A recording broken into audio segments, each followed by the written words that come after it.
This year, we are going to do more about this academic presentation for the WMG students, and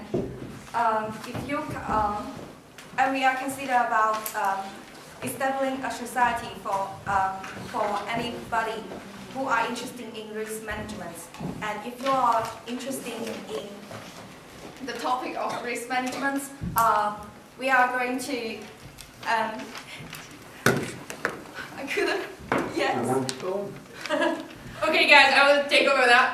My name is Claire. I was a PPM student last year. I was PPM student last year. I did my master, 2011-2012 in program project management. I did my dissertation on program and risk management processes in the event industry. And I'm going to talk to you today about managing the multi-projects of your master degree. So if you have any question, just shout, and at the end of the presentation, anyway, we will have a time for questions. So what I'm going to talk about today is a brief introduction about who I am, how to manage your year, how to manage your PMA and your project, what is a project, what is a PMA. I'm sure you, Remy, already did a lot of things about it. Opportunities of your year, a bit about work and what you can expect at the end of your year at Warwick, and then the lesson learned from my year at least, and then conclusion and some questions if you have some. So a bit about me, I'm French, yeah. So I already told you what I studied. My elective modules, I only took 9 modules, so I choose strategic marketing and leadership. My thesis was on the program project and risk management. I work in the event industry in Costa Rica, Spain and France. So that's why I wanted to learn more about why is the event industry not, or are they using any project processes and risk processes. And I'm currently a project manager for Philips in the MCC, which is mother and child care, so I take care of baby bottles and things like that. So not at all, nothing to do with event management. So how to manage your year? What I would say is that you need to have your objective of your year really clear from the start about what you want to do of your year. Some of you are here because they want to improve their English.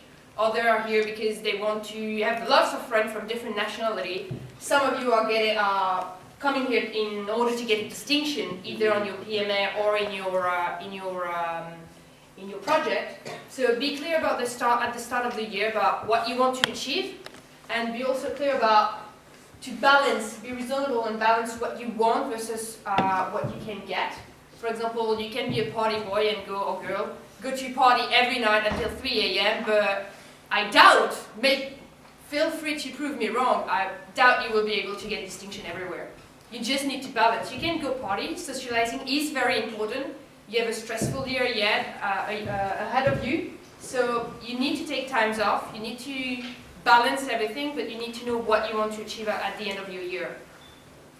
For example, my primary objective was to get my master's degree, and I'm a bookworm, so I usually stay at the library, LG, IMC, and I don't party a lot, and that's because of those guys over there that I went and socialized with them, and that was very good because it gave me a balance about working a lot, writing my PMA, writing my dissertation, and at the same time having good friends.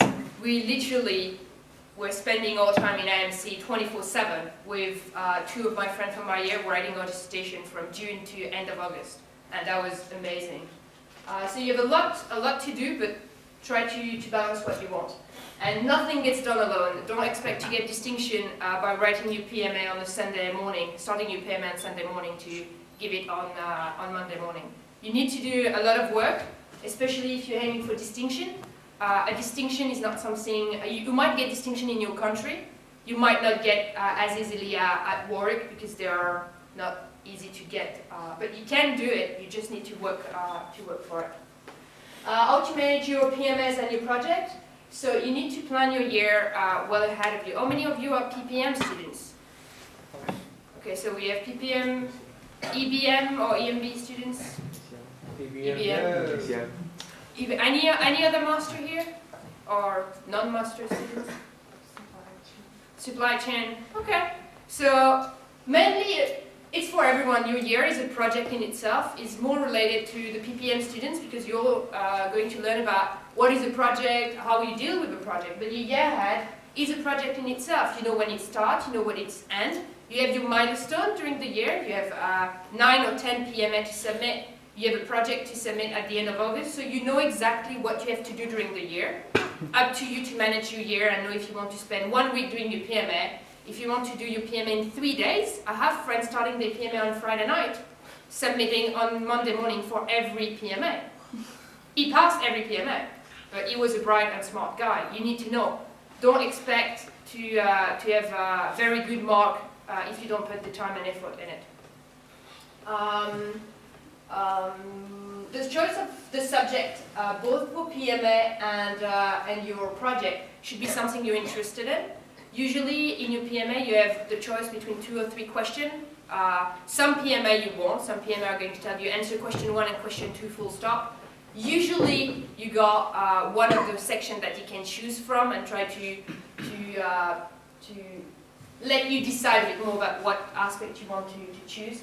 For the subject, especially for your project, try to find something you're interested in, or something you have knowledge about, or something you want, a new challenge, and go and say, okay, I worked 10 or I studied before supply chain. Today I want to learn about financial risk, for example, or something like that. So either you go for a project where you have background and you know what you want to achieve because you've done it before. I didn't study event management, but I work as an event manager, and I wanted to know what was the project and processes behind that. So that's why I choose my subject. But other of my friends have done project management before, and they wanted to see about what is risk management and learn about that. Realize that you will spend a lot of time on your project. So you need to have something you're looking forward to, and not waking up in the morning and say, I have my project to write. You will have that, but at least if it's a subject you're interested in, you might get up more or happier in the morning. Except in August when you have to submit, but still. Usually when you have a PMA, when you can choose a question, try to choose the question which is the closest to your PMA, to your dissertation, because you will need reference for your PMA and you will need reference for your dissertation. So if you can choose, the example I have was PPMC, which is Program Project Management. I don't remember. Control, yeah.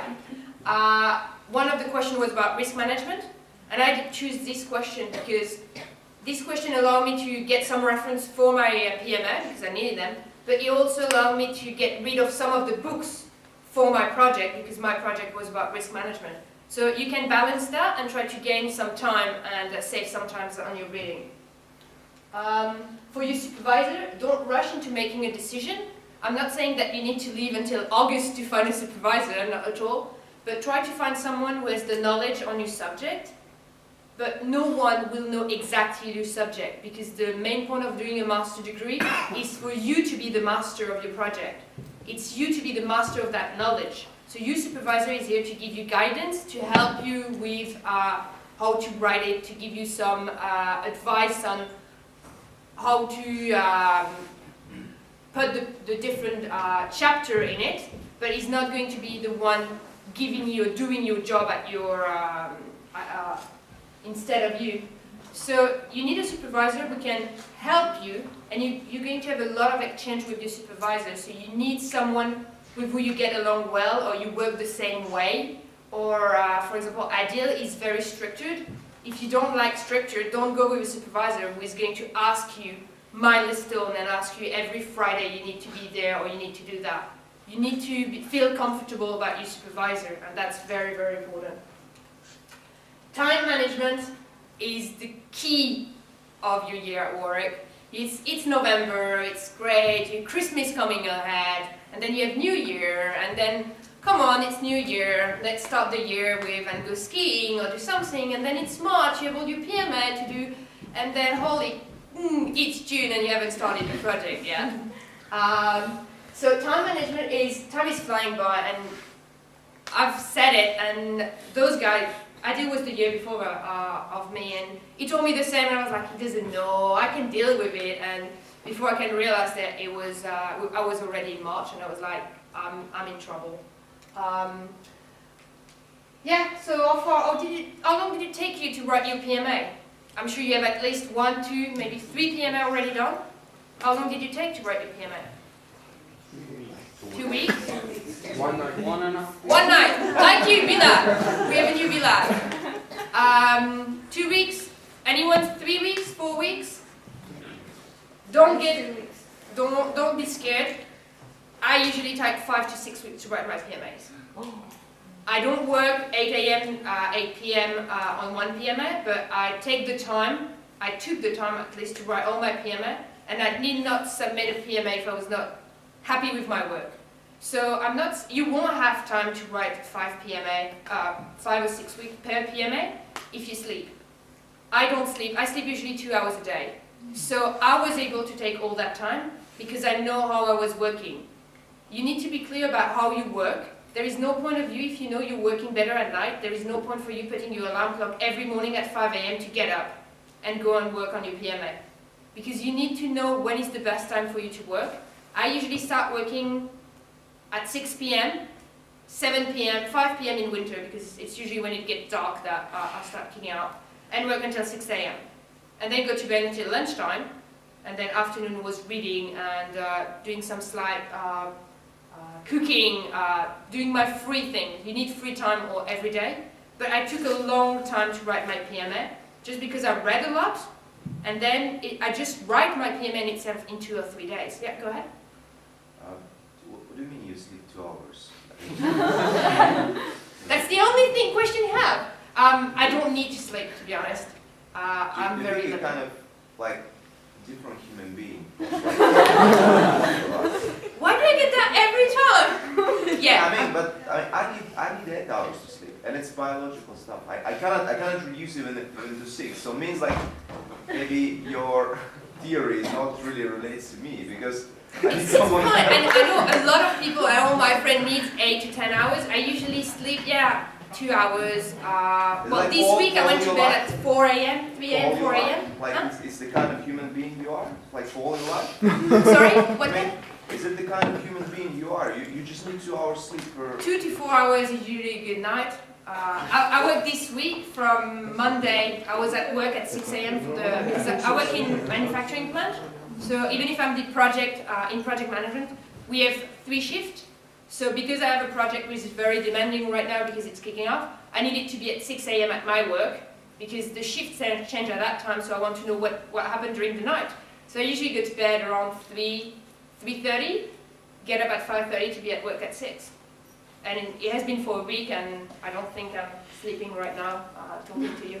So it all depends, but you need to be clear about how you sleep. During summertime, I usually slept 2 to 4 hours, and having my friends waking me up and go back to work on your dissertation. But if you need 8 hours, take your 8 hours, because you might be able to squeeze it to 6 hours, to 4 hours for a week, but after a week and a second week, you will be so sleep deprived that you will need to sleep for 3 weeks, so you will not win anything or save any time, on the contrary. So as soon as you know how long you need to sleep, what you need to do, one of our friends, Madab, needed to go and party every Friday night. It was not possible for him not to do something relaxing and socializing on the Friday night. And he worked well within me. He got a very good pass. So you need to be clear about what you want, what is your objective, and what you can versus what you want. Why do I sleep 8 hours if I don't need it to? Yeah, I think like maybe things are a little bit different for you. You just have 6 hours more. Yeah, well, true. But it's all about, you do have more time, but you need to find the time as well. Write your PMA in 6 weeks is not acceptable if you work only on your PMA for 6 weeks. I usually, I think it's my next slide. Yeah, that was my plan for the year. So all the yellow thing is my module. The green was what I was supposed to do on my PMA. Usually you follow your plan for a few weeks. My plan got stuck already here because I spent more than a week and a half writing my PPMC PMA. But I did work on my, and the light blue is all the project. I did work a lot on my project. A bit not every day, but every week I was doing something. So for example, my questionnaire was ready to go by the end of January. It was out. Whereas a lot of students started writing their questionnaire by said May, April, May, around that time. Because I did my literature review later on, because I already knew where I was going, because I work in the industry. So I knew what kind of literature I needed to read, and I read it before as well. So writing my literature review, I think I did that in leadership. So I think I finished my literature review by middle of June. But I had already done my Remy around that time. So my Remy chapter was already done, and my data was already collected. So it was not a time problem for me to finalize writing my literature review after that. But as you can see on that thing, I got IGV, which is joint venture, then I had a week and a half for marketing, then a week for MMP, a week for FACS. MMP is managing multi-project, FACS is the finance one, and OPP is human resources and those kind of project. And I thought it was good. Come on, everything was ready. In 3 months I nearly done half of my module, but I had forgotten that. The cross are your PMA. And the PMA, when you have a module getting one after another, means that I had IGV to submit here, strategic marketing, then a week later MMP, a week later FACS, a week later OPP. I can tell you that's hell. Even if you don't sleep, that is really hell. So if you can manage, for example, to squeeze your this module and make it later, you can do that. You just need to go to the course office. I didn't know that, and I was too shy. I was like, that's the rule, you need to go according to your rule. It is your master degree. It's up to you to decide how you can do it. If you can manage to get 3 or 4 PMA done before Christmas times, that's better, because you have a big deadline, which for us was the 30th of August. You have a big deadline of your project, and you cannot do everything in a month and a half. You have a lot of work. I know that Remy told you over and over that a dissertation is not a PMA. It is not. If you want a dissertation is like 10 to 20 PMA, because in itself, each party, your literature review, your research methodology, your data analysis, data collection, discussion, conclusion, all that take a lot of time. It's nearly a PMA in itself, because writing a literature review, it's good to read. That's the easy part. Read. Okay. I already went after that. Let's go back to that. Reading your literature review, it's the easiest part, because you read, you get the information. Try to take some notes. I know one of the alumni you will see next week had an Excel sheet where he put everything in. So it will be easier for him to explain how we did that. But if you do the reading, you need to take some notes. So when you write, you know more or less what you need to write about. You usually can read a book in, some books you can read them in 2 days, in 2 hours even for some. Don't read cover to cover. That was my big mistake at the start of the year, and that's why I was in a panic mood by mid-November, because I was reading a book from cover to cover, every chapter, every paragraph. And I had 5 references for my first PMA, and I was like, that is not acceptable. And then the other alumni just said, take a book and know what you want to find in your book. So you know that, for example, your book is about the Belbin test. Do you all know about the Belbin test? Which gives you what kind of personality you are, if you're a chairman who is the bossy one, which obviously I am, or the one, yeah, I'm chairman, what was it? Shaker. Oh yeah, I'm the Shaker one. What is the control freak one? Monitor. Yeah, I'm monitor, I'm chopper, and I'm a third one. Equivalent, 17, 17, 17 for each of them. I can't remember the last one. I'm definitely not a team player. I think I got 3 points for this one. I'm really not. But I love getting people and enjoying my time with them, but to work, you really don't want to work with me in a team. But I'm getting better to that. So what I want to say is, don't read cover by cover. Take a book, know what you want to gain from it. So if it's the Belbin test and you want to know, you need a reference for what is a chapter. Then you go to the paragraph of the chapter, you read it, you read just that paragraph. You reference it on your PMA and you put the full book as a reference. So what I did for my literature review, especially for my research methodology, I was literally sitting on the table with 5 books around of me, and I was, okay, this one I need a reference about qualitative analysis, I need one book about quantitative analysis because I did both of them. one book about mixed methodology, which is when you mix both qualitative and quantitative. And I took one reference from that, one sentence from that, one sentence from that, and I have 7 references for my research methodology by reading 7 paragraphs. Work smart, not hard. That's the way of doing it. You need a lot of reference. Read the books, but all the books on qualitative analysis are going to be quite the same. Of course, you will get some authors saying it's better to do quantitative, some are going to tell you it's better to do qualitative. That's up to you, research, to do that. But be smart. Getting 3 more references is more impressive. And usually a dissertation is about 100 references. Is that a deal? How many references did you get for your... Depends, but yeah, 100 in a safe bet. So you need that. How many references did you get for your PMA? 7, 10, 15, 20? Yeah. Someone's laughing over there. 2? Why Wikipedia? Wikipedia is not a good reference. Or at least go to Wikipedia, go down to Wikipedia, look at the source of Wikipedia, go to that article, and put that article as a reference, and that's very, very good. Be smart. Just time saving is great in any point. So PMA, I went with that, trying to do your same question. That's the one for your dissertation. In doubt, do and ask your lecturer. That can be a good thing. It happened to me for PPS, which is Program and Project Strategy.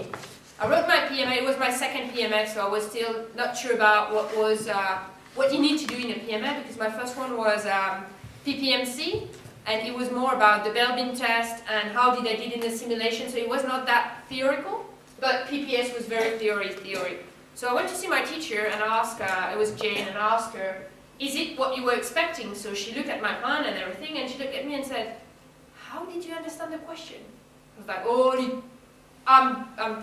I did that. So I went back, write my PMA wall again, and I was like, I don't want to ask her again if it's right or not. So I went with that, and a week before submission, the Monday before submission, so exactly a week, one of my friends started his PMA, and he couldn't understand the question, so instead of doing like me, working my hell on it, and then asking the teacher, he just sent a question and said, what do you expect from this question? And she said, oh, I would like scorecard, balanced scorecard, ERP, and that kind of thing. And I said, how come? That's exactly what I did on my first draft. I asked my teacher, and she asked me the question, how did you understand the question? So it took me 3 days to decide, okay, I'm still going to ask back the question to Jane. So I went back to Jane and asked her, so what was wrong in the first thing? And she said, I never said it was wrong, I just asked you how you understand the question. So I was right, but because I didn't ask again to my supervisor, and I was to my lecturer, instead of asking her, well, I understood that question in that sense, do you agree? I just took her advice, and instead of asking again, I just went, lose 3 weeks writing a PMA, which is now in my bin, instead of asking. So don't assume anything. That was my big mistake. And do and ask the lecturer if you have a doubt. A fail in a PMA, it's hard to catch up with. It's only 5% of your master. If you take 10 modules, then it's half. So 5% or 7% if you take 9 or whatever. It's not hard, but if you work so much on a PMA and you fail just because you misunderstood the question, it gives you a bad taste in the mouth, because you work hard on your PMA and you fail not because you didn't work, but just because you didn't understand the question and you didn't go and ask for it. So you have a lot of resources. You have your lecturer, you have your friends from the same module. You can catch up with them and say, okay, so what did you understand? How are you going to get to that question or answer that question? And that gives you some ideas of how to answer your question. So it's not that a fail in PMA is a fail of your master. It's just that a fail in the PMA, when you work hard on it, just because you didn't ask for it, it's a bit of a pity. Project. As I already mentioned, literature review is not the... reading the books is the easy part, because it's easy to understand what the book says, or more or less easy to understand what the author is saying. It's much harder then to try to place a reference in your PMA or in your project, because you know more or less what you need. But how many of you are native speaker, English native speaker? Yeah, well, we get some of them from time to time. So where are you from? London. Okay, so pure English. So he is lucky because he will be able to find the exact word he wants to put. But you, what's the difference between highlight a point or improve a point or I don't know, I don't have my synonyms, but you know, you have a lot of synonyms for the same word, and you as a foreigner, you will need to get more used to what words you need to use in a specific sentence. So you might just take 2 hours just to write a paragraph, because you need time to know exactly what you want to. Even if you know exactly the idea, even if you have it in your own language, it's going to take time to put your word on the paper for a good PMA. I'm sure you already faced that in your first PMA. How long did you think it would take to write, and at the end of the day, you're just like, start of the day, you're just like, oh yeah, 2 hours I'm done with that first part, and 3 days later you're still on that same part and saying, I'm not moving. So it's normal, get used to it. Use your research to gain something. It's very good to go in your comfort zone. I did it. I went into event management because I was planning to find a job in the event industry, and I'm not project manager in the manufacturing industry, which is nothing to do with event managing, I can tell you, except the stress of it. But you need to gain something. You pay a lot of money to come to Warwick. You're going to spend a lot of time. If it's at the end of the year to just go back home and say, well, yeah, I got a pass, I got even a distinction, but I already knew what I wanted to write. I already wrote it in my in my undergrad, for example. I knew everything, I just had to trickle. Why did you pay 20,000, 10,000 to come here then? Take it as a challenge. Take it as, I want to learn something, I'm going to put everything I can to make that happen. It's an opportunity that you will lose not to gain. Having the Warwick name on well, I'm not going to say that, but having the Warwick name when you go to a company, I got 2 job offers from the interview I've done. I didn't struggle to go because I just contacted them and saying, I'm a student, I'm at Warwick, I'm looking at project and risk management, would you have an hour to give me? And they were like, okay, yeah, but you need to come. So I got to travel, I went to Spain to do my interview, to do 5 of them. I did 21 interviews in total. Yeah. When did you apply for your work? When did you apply? Oh, for my work, that's a good question. I start applying for work, that's what I'm going to speak in part 4 or whatever. I started applying really for job mid-May, but I'm European, I'm French. Oh, yes, How many of you are not European? But most companies will accept international. How many of you need a visa to work here? Start now. Really, you're still in the start of the year and That's just like, point, because it takes 4 or 5 hours to apply for this kind of work. Because there are 4 or 5 questions, and each question is concluded 4,000 essay, and it's not very easy to apply for. I'm lucky. Yeah. I'm French, and Yes. I know you all want to kill me. We have a lot of my friends, especially international, don't have a job now. I was able to sign my contract 2 weeks before submitting my dissertation, but I applied for something like 350 jobs. You will get a lot of refusal. You will get, I can tell you how many, something like, we have 350 easily job, because my application is just pressing a button, adding your CV, that usually you have the same standard, because I was looking for event manager, and my background is event management, so I didn't really have a lot to improve on my CV. I just sent it, and my cover letter was the same. I was just changing the name, so I could apply to 10 jobs in an hour, where you will struggle to do that. So I don't know, the best... apply 1 job in 10 hours. Yeah, well, I applied one of the job in 10 hours. And get rejection. And be careful, because graduate scheme, where usually they can apply for your visa and your work permit, finished in January. For my company, for Philips, I think the graduate program is middle of January, is the end, to start the next September.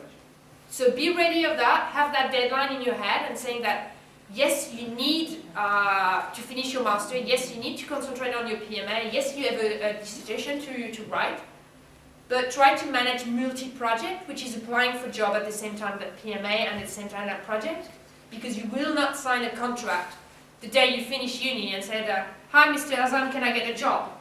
Or if you can, well, prove me wrong, be free to prove me wrong, but it takes a lot of time to apply for jobs. The earlier you start, the easier you will, or the more answers you're likely to get. Yeah, I'm losing the thread, but yeah.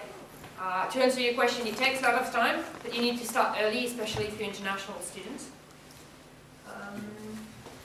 Listen to your supervisor, but don't be blind. I'm French and very Germanic on my side as well. If my teacher give me a rule, I follow my rule. How many of you did MOC already, Management of Change module? How many of you screw up in the simulation because you were following exactly the rule of the simulation? How many of you realized there is no rule in the simulation? Not until the end. Not until the end. Same for me. A management of trend, for those who don't know, it's a simulation where you have to get a product ready and you're playing with Lego and you're making the product, going to purchasing and doing everything, and it's hell because you have like 7 minutes and you need at least 15 to deliver your product, and you're just trying desperately to make it happen in 7 minutes, and it's at the end of the day which is like, it is not feasible, I might have to change something, but you don't realize that before the simulation is over. And you need to do some different thing at the same time to get where you want to go. And I'm losing, yeah, don't be blind, that's what I was saying. Your supervisor is here to help you, to support you, but I fight a lot. My supervisor was Ned Robbins, risk management, and I fought so much with him about the group, because all the students work as a group, so you share your work, and I told you I'm not a team player. Getting my work passed to all the students, I got it like, they're going to copy, and I worked, but I was so happy at the end of the year having my friends around me, even from January, to have them helping me and giving me, oh yeah, I read that book. You will have to do your listing for your books, and you don't know what you're going to read for or search for. But maybe I did already read a book on risk management, and you find a paragraph for your on your research. You might just ask your friends, hey, have you read something about the Belbin test? And you might have read the perfect book, but if you don't ask them, you will read 10 books before you find the book that someone can tell you in 2 seconds.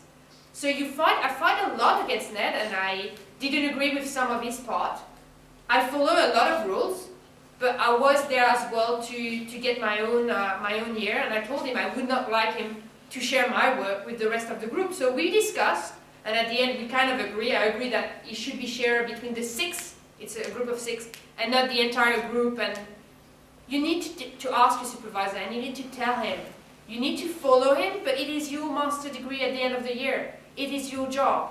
If he tells you do a qualitative analysis and you don't want, you really do want quantitative, discuss with him and let him know why you want to do that.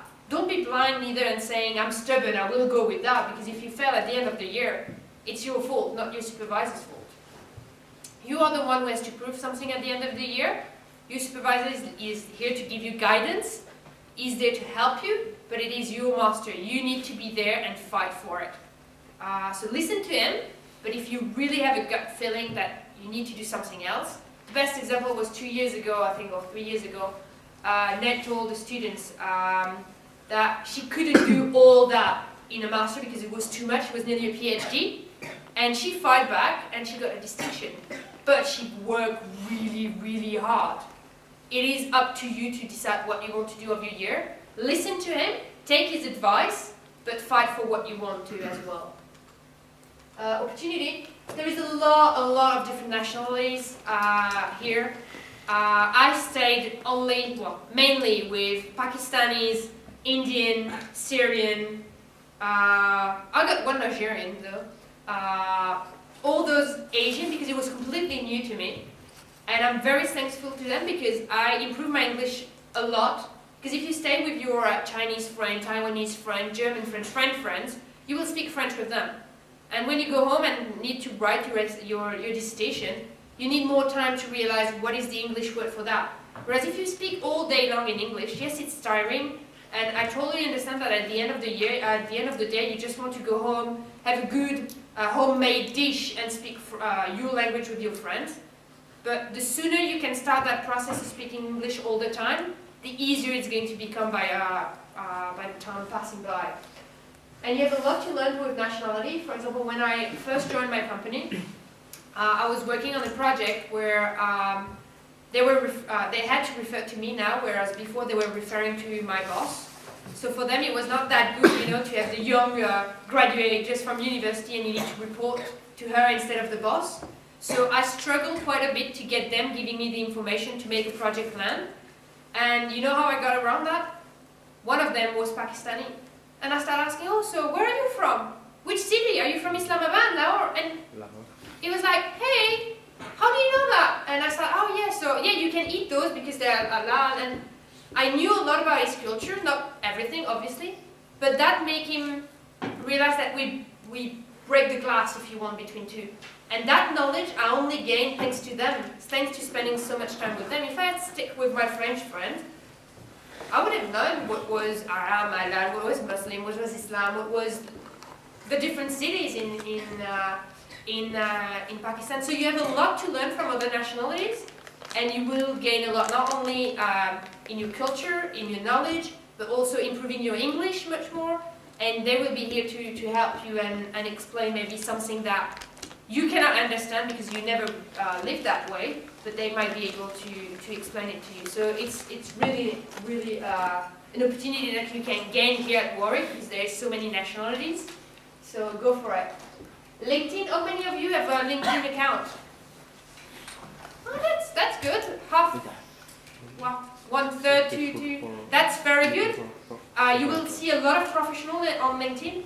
Don't be shy of asking questions over there, even for your PMA. Ask 7 out of 9 PMA on LinkedIn. Asking professional like, what is the program? What is program strategy? What is leadership in your company? And because, of course, you cannot put them as a reference, but it gives you an understanding. And professional, in a lot of groups, they are more than happy to help you and to tell you what their experience are. You just need to ask, and I mean, it's just a question. And you have a lot to gain. And even for your